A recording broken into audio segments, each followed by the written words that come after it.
several days since the last video, so if the patch sounds slightly different, it's simply because powering it down and back on again, all my stuff tends to detune and kind of lose its position.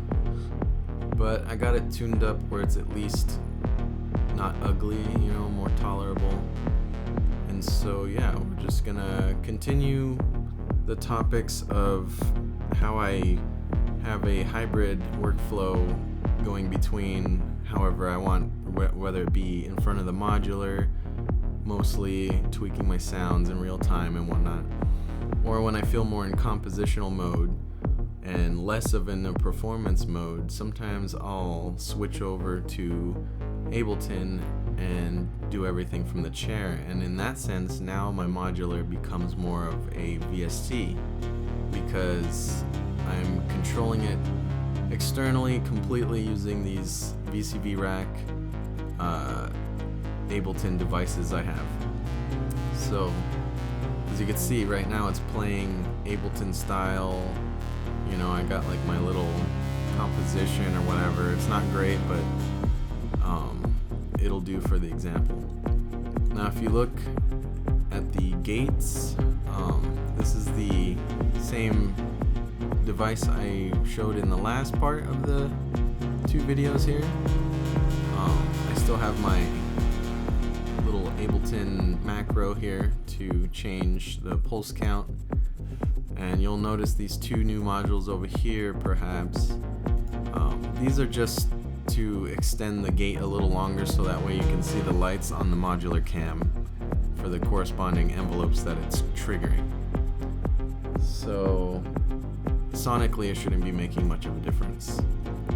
Now as far as pitch, I have another device from VCV-Rack. It's not as neat, but it works, and it just goes to show that whatever you can come up with in VCV-Rack, you could probably build something useful for your production. So in this case, I have a simple volt per octave sequence coming from this MIDI clip in Ableton, and it's going into VCV, and then through mapping these modules just straight up in Ableton, I have different controls over the pitch. So you'll notice the bass channel and the lead channel have different pitches, yet there's only one MIDI clip.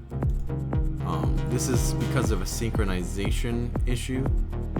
So for example, before I had two separate pitch outputs, one channel, two instances of VCV-Rack, but my computer isn't fast enough, I guess, to output those pitches together, so I found that for whatever reason it's easier to just have one instance of VCV-Rack, both channels sending the pitch to the corresponding gates above it. So in a way, I have a gate channel, a pitch channel, and two voice channels on each of those.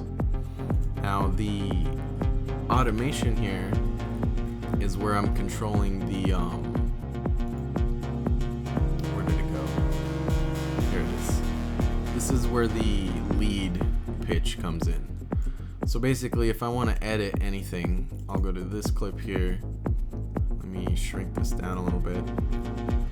I can totally mess this up, change it, and likewise on the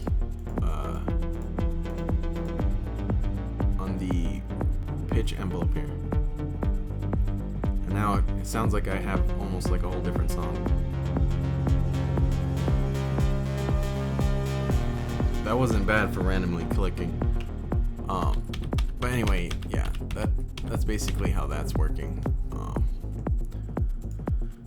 Now, another device I made that I'd like to talk about is this dual latching offset.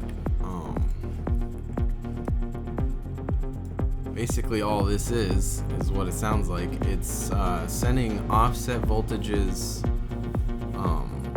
to the modular that I could do whatever I want with. They're basically DC offset voltages. So I can use this to slowly automate parameters on my physical modular if it has control voltage input. And I also have push buttons if I wanted to trigger something, or basically whatever you want to do, you can automate this through Ableton, and then this virtual voltage is, you know, physicalized, sent to your modular. So as whatever you can dream up, you can do it, which is really cool.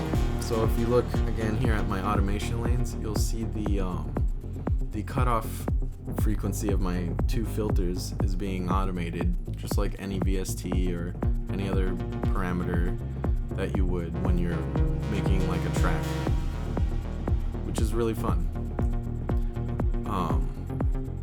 Also, these devices, like with forward thinking, I have these mapped to my Lemur iPad app that I've been working on.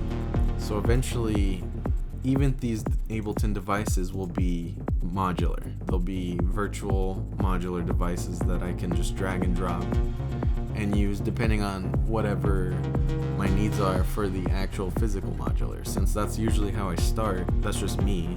I start on the hardware modular and I just kind of make a patch or a sound I like, and if it ends up being worthy, I'll move forward from there. So anyway, we'll just go through one more playthrough and I'll not talk anymore and we'll call that the video, and then I can finally unpatch and move forward.